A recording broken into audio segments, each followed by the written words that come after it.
रेगिस्तान के बाद चीन का गोबी रेगिस्तान दुनिया भर में मशहूर है। गोबी फैलता जा रहा है। यहाँ मौजूद सदियों पुरानी झील सिकुड़ती जा रही है और यहाँ के लोग परेशान हैं। किसान भी अब घर चलाने के लिए टूरिज्म का रुख कर रहे हैं, लेकिन जितने ज्यादा टूरिस्ट आएंगे उतना ही ज्यादा पानी भी चाहिए होगा। जानते हैं कि चीन इस समस्या से कैसे जूझ रहा है। गुनगुनाता रेगिस्तान मिंगशा। पश्चिमी चीन के डुनहुआंग शहर से सटे इस रेगिस्तान का जिक्र दंत कथाओं में भी है। शहर के बाहर का ये रेगिस्तान सैलानियों में लोकप्रिय है। रेत पर फिसलने, ऊंट की सवारी करने और कुदरत का रेतीला खेल देखने के लिए यहाँ बड़ी संख्या में लोग आते हैं। रेगिस्तान के बीचों बीच यहाँ बीते 2000 साल से एक झील है। पानी जमीन के भीतर से आता है। फोटोग्राफी के शौकीनों को झील के इर्द गिर्द नायाब नजारे मिलते हैं।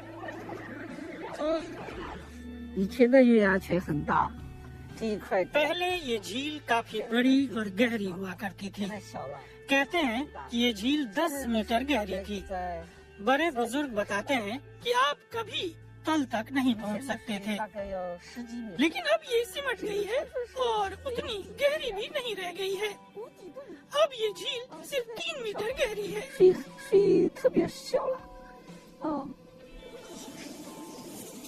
पानी घटता जा रहा है।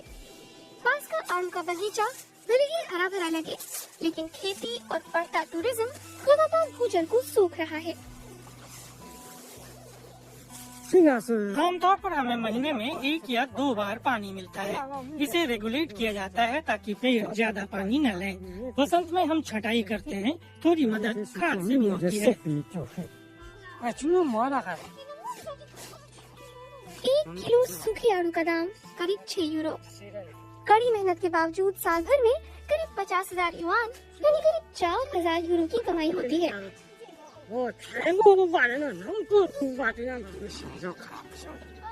रेगिस्तान सिकुड़ रहा है।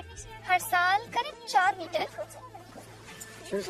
किन जैसे किसान नहीं समझ पा रहे हैं कि उनका काम और मुश्किल क्यों होता जा रहा है। हम पर सरकारी रोक है। मेरे कुछ खेतों में कृषि की अनुमति नहीं है और न ही मवेशी चराने की। हमें बहुत कम पानी मिल रहा है।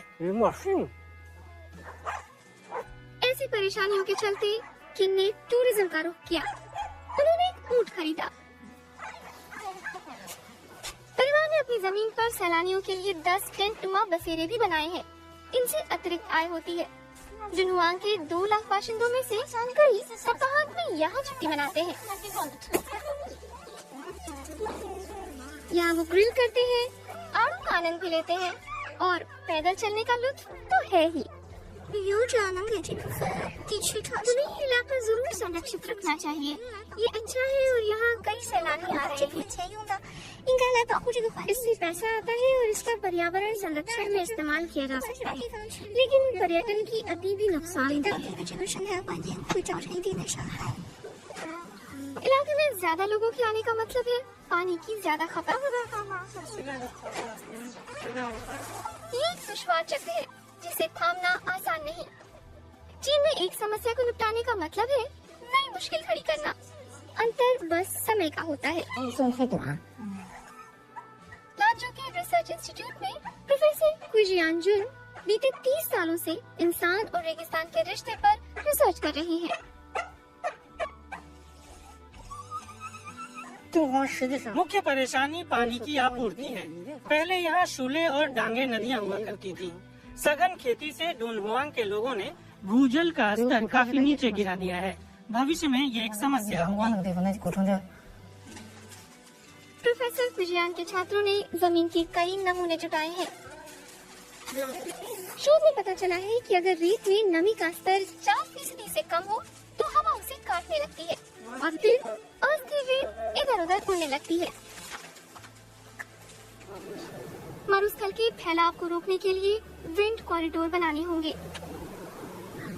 पहले वैज्ञानिकों ने लकड़ी के डंडों के सहारे बाड़ा बनाकर रेतीले विस्तार को रोकने की कोशिश की, लेकिन अब बाड़े के लिए लकड़ी मिलना दुर्लभ सा हो गया है। नया बाड़ा प्लास्टिक से बनाया जा रहा है। जब इनके बीच में घास और झाड़ियाँ उग जाएंगी तो रेगिस्तान का प्रसार धीमा हो जाएगा। दंत कथाओं के मुताबिक 70 किलोमीटर दूर बसा यांगवान शहर रेत के तूफान में दब गया। चीन की कैबिनेट ने 65 करोड़ यूरो की योजना बनाई है ताकि जुनहुआंग को यांगवान जैसे हश्र से बचाया जा सके।